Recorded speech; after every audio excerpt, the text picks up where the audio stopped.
بسم اللہ الرحمن الرحیم۔ السلام علیکم، میں آپ کا میزبان سمیع ابراہیم اور آپ دیکھ رہے ہیں ہمارا سوشل میڈیا۔ آج 3-4 مختلف خبریں ہیں میرے پاس، لیکن اگر ہم ان کو ملا کر دیکھیں تو ہمیں مسئلہ پاکستان کا سمجھ آ جائے گا۔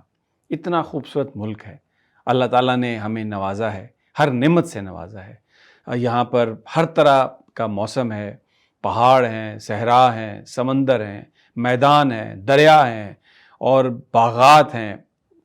اتنا جتنا ہم اللہ کا شکر ادا کر سکیں وہ کم ہے، لیکن ہم نے خود اپنے ہاتھوں سے یہاں پر اپنے لیے مشکلات پیدا کی ہیں، اور یہ جو ایک اتنا بڑا زبردست خطہ ہے اپنے اعمال کی وجہ سے ہم بھگت رہے ہیں۔ اور اعمال کیا ہیں کہ جو لوگ بڑے ہیں، جو لوگ یہاں پر مال و دولت ہے جن کے پاس، ان کو آپ کچھ کہہ نہیں سکتے۔ اور پھر دوسری طرف کوئی آدمی کتنا بھی دیانتدار ہو، اگر یہ خطرہ ہو کہ یہ کہیں سے اس کی جو آواز ہے وہ ہم پر تنقید کا باعث بنے گی، یہ ایک شریف آدمی ہے اور یہ کل ہمارے اوپر انگلی اٹھائے گا تو ہماری جو شہرت اور ہمارا یہ جو اقتدار ہے یہ متاثر ہوگا، تو اس کو ٹھوکنے کے چکر میں لگ جاتے ہیں۔ پھر میں ابتدا جو ہے وہ میں اسٹوری سے کر رہا ہوں جو ایک FIR کی کہانی ہے۔ شبر زیدی جو FBR کے سابق چیئرمین، ان کے خلاف ایک FIR درج کر دی گئی، FIA نے کی کہ جناب انہوں نے جو ان کے کلائنٹس تھے ان کو ریفنڈ کرنے کے لیے اربوں روپے ریفنڈ کیے اور ان کو ناجائز فیورز دیں۔ اس میں 2 بینک، ایک کیمیکل کی کمپنی اور 1-2 اور کمپنیاں، ان کے خلاف پرچہ درج کر لیا گیا۔ اب یہ کون تھے جن کے خلاف پرچہ درج کیا گیا؟ اینگرو کمپنی، آپ سمجھتے ہیں کتنی بڑی کمپنی، پھر میاں منشا کا گروپ رپورٹڈلی، پھر حبیب گروپ بینک ہے جن کے پاس۔ تو جو لوگ شبر زیدی صاحب کو جانتے ہیں وہ بتاتے ہیں کہ وہ ایک انتہائی شریف آدمی ہے، اسٹریٹ فارورڈ، اپ رائٹ، کسی طرح سے بھی وہ اس قسم کے کام میں ملوث نہیں ہو سکتے تھے۔ لیکن اچھی بات یہ ہوئی کہ فوری طور پر اس میں ایکشن لیا گیا، اور جو لوگ سمجھدار ہیں، جو لوگ اس حکومت کو چلا رہے ہیں اور جو لوگ صاحب اقتدار ہیں، حقیقی صاحب اقتدار، ان کے احکامات پر رپورٹڈلی یہ FIR واپس ہوئی۔ تو اس کا کیا مطلب ہوا کہ اگر آپ اس طریقے سے FIR درج کر سکتے ہیں اور پھر اس طریقے سے FIR واپس لے سکتے ہیں تو where is rule of law? قانون کیا کہتا ہے؟ کیا عام آدمی، میں اور آپ، اس طرح کا ٹریٹمنٹ ہمیں مل سکتا ہے؟ ہرگز نہیں۔ تو پھر پاکستان غریب کا اور امیر کا اور یہی سب سے بڑا پاکستان کا مسئلہ ہے۔ اگر ہم رول آف لا کر لیں، میرٹ پر کر لیں، کوئی بھی جو چیز ہو، اس سے قطع نظر کہ کوئی کتنے بڑا کسی شخص کا رتبہ ہے، اسٹیٹس ہے، اگر قانون کے مطابق ڈیل کیا جائے تو پھر یہ واقعات نہ ہو۔ اور یہ میں نے جیسے پہلے کہا کہ یہ ملک کتنا زبردست ہے۔ ابھی جو خبریں آ رہی ہیں کہ یہ بتایا گیا ہے کہ تقریباً 100 ٹریلین کیوبک فیٹ یہ تیل اور گیس کے ذخائر پاکستان کے سمندروں کے نیچے، یہ ایک دوست ملک نے سروے کیا ہے، 3 سال تک انہوں نے سروے کیا ہے، اور اس کے نتیجے میں یہ معاملہ سامنے آیا ہے۔ سب سے پہلی خبر 6 سپٹمبر 2024 کو بتایا جاتا ہے ڈان میں چھپی تھی، اور اب پھر 8 سپٹمبر 2025 میں جو ریٹائرڈ ریئر ایڈمرل ہیں فواد بیگ، انہوں نے اس بات کو کنفرم کیا ہے۔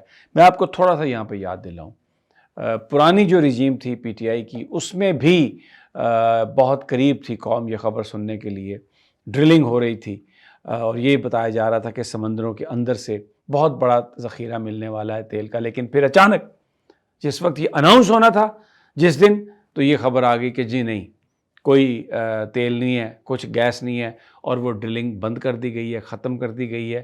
تب بھی لوگوں نے یہ سوال اٹھایا تھا کہ یہ کس طرح یہ بند کر دی گئی ہے، اور شاید کسی دباؤ کی وجہ سے اس کو روک دیا گیا۔ تو اب یہ کنفرم ہو رہا ہے کہ ابھی جو ریسرچ ہوئی ہے، جو سروے ہوا ہے، اس کے مطابق 100 ٹریلین کیوبک فیٹ گیس، اتنا بڑا ذخیرہ، کتنا اللہ تعالیٰ نے نعمتوں سے نوازا ہے۔ اور بلوچستان میں دیکھیں جو ہمارے جو ریئر ارتھ منرل ہیں، جو معدنیات ہیں وہاں پہ ریکارڈنگ میں، وہ ٹریلینز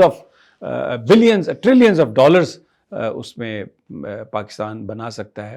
تو کتنا خزانہ اللہ نے دیا ہے اس ملک کو، اور ہمیں ہر طرح کی برکتوں سے نوازا ہے، لیکن جو ہمارا سسٹم ہے وہ جو میں نے آپ کو پہلے خبر بتائی وہ ایکچولی ہمیں آگے بڑھنے نہیں دیتا۔ اب اسی سسٹم میں ہی ہم دیکھ رہے ہیں آزاد کشمیر میں کیا ہو رہا ہے۔ وہاں پر ایک حکومت قائم کی گئی، مینڈیٹ وہاں پر جو الیکشن ہوا وہ مینڈیٹ ملا پی ٹی آئی کو۔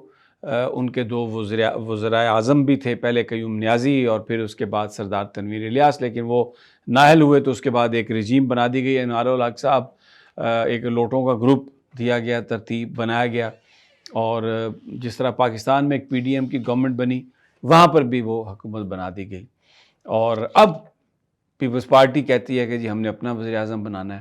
آج اس وقت جو صورتحال ہے میں آپ کو بتاؤں، حقیقت میں جو کشمیر کے لوگ ہیں وہ یہ پولیٹیکل پارٹیز جو ہیں ان سے بالکل آزاد ہو چکے ہیں، اور ان کی پارٹیز کی کوئی وہاں پر رپورٹڈلی حیثیت نہیں ہے۔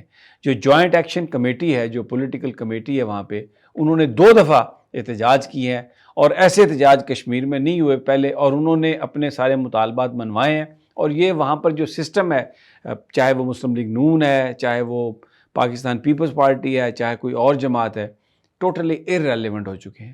لوگ ان کی طرف نہیں دیکھ رہے، کیونکہ یہ اقتدار کی بندر بانٹ، اور خاص طور پر جو نون لیگ اور پیپلز پارٹی کا اتحاد ہوا ہے، اس نے بہت سارے جو پیپلز پارٹی کے وہ ورکر جنہوں نے بڑی ماریں کھائی تھیں، وہ سمجھتے ہیں کہ اس سے بڑی زیادتی نہیں ہو سکتی، اور اب پارٹی جو ہے وہ آئیڈیالوجی کے بغیر ہے، اور یہ صرف ایک اقتدار کی جنگ میں شریک ہیں۔ تو انہوں نے اس میں بالکل کسی طرح سے بھی اس کا وہ امپیکٹ لینے کے لیے تیار نہیں ہے۔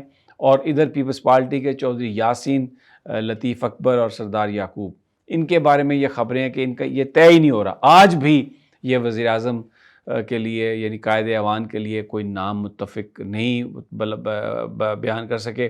اور پھر بلاول بھٹو کو یہ کہنا پڑا کہ وزیر اعظم کا اعلان مظفر آباد سے ہوگا، اسلام آباد سے نہیں۔ بھئی میٹنگیں آپ یہاں پہ کر رہے ہیں، جوڑ توڑ آپ یہاں پہ کر رہے ہیں، سندھ ہاؤس کو استعمال کر رہے ہیں، ایوان صدر کو استعمال کر رہے ہیں، اور وزیر اعظم کا نام آپ کہہ رہے ہیں جی وہاں سے آئے گا۔ کیا لالی پاپ کس کو دے رہے ہیں آپ؟ یہ لوگ سب سمجھتے ہیں، سب جانتے ہیں۔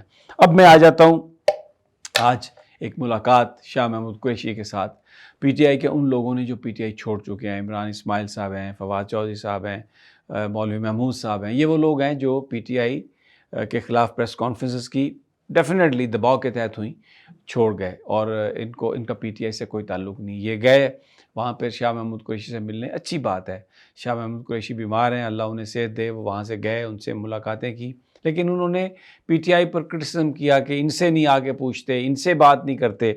اب سوال یہ ہے کہ پی ٹی آئی کی لیڈرشپ کو کسی نے روکا تو نہیں شاہ محمود قریشی کے پاس جائیں اور ملیں؟ کچھ لوگ ہو سکتا ہے ملتے بھی ہوں، لیکن بہرحال آج یہ لوگ جو ملے ہیں جن کا پی ٹی آئی سے کوئی تعلق نہیں، انہوں نے آ کے پی ٹی آئی کی قیادت کو نشانہ بنایا، گفتگو ان کے بارے میں کی ہے۔ میرا خیال ہے کہ یہ اس کو پی ٹی آئی کی لیڈرشپ پہ چھوڑ دینا چاہیے کہ وہ کس سے ملتی ہے، کس سے گائیڈنس لیتی ہے۔ پی ٹی آئی کی لیڈرشپ جو ہے وہ اڈیالہ جیل میں بند ہے، اور جو پی ٹی آئی کا ورکر ہے یا پی ٹی آئی کا لیڈر ہے، وہ جو بھی ڈائریکشن عمران خان صاحب کی طرف سے آئے گی اس کو اہمیت دیتے ہیں، جو دوسرے لوگ ہیں ان کی طرف وہ نہیں دیکھتے، ان سے وہ ڈائریکشن نہیں لیتے۔ شاہ محمود قریشی صاحب ہاسپٹل میں ہیں، اللہ تعالیٰ انہیں صحت دے، بتایا جاتا ہے کہ ان کے پتے کی سرجری ہے، اللہ تعالیٰ اس میں انہیں صحت دے۔ جو آج لیڈر ملنے گئے سابقہ پی ٹی آئی کے، ان کا یہ کہنا کہ جو دوسرے لیڈران ہیں وہ ان سے بھی ملیں آ کے، ایک حد تک تو چلیں اس کو ہم جائز کہہ سکتے ہیں، ملاقات کی حد تک، لیکن پارٹی جو ڈائریکشن لے گی یا جس کے پاس یہ اختیار ہے یا جس کو لوگ مانتے ہیں، وہ شاہ محمود قریشی صاحب کا آفس نہیں ہے، وہ سب کچھ لوگ کسی اور طرف دیکھتے ہیں۔ اجازت دیجیے، اگلی ویڈیو تک انشاءاللہ جلد ملاقات ہوگی، اللہ نے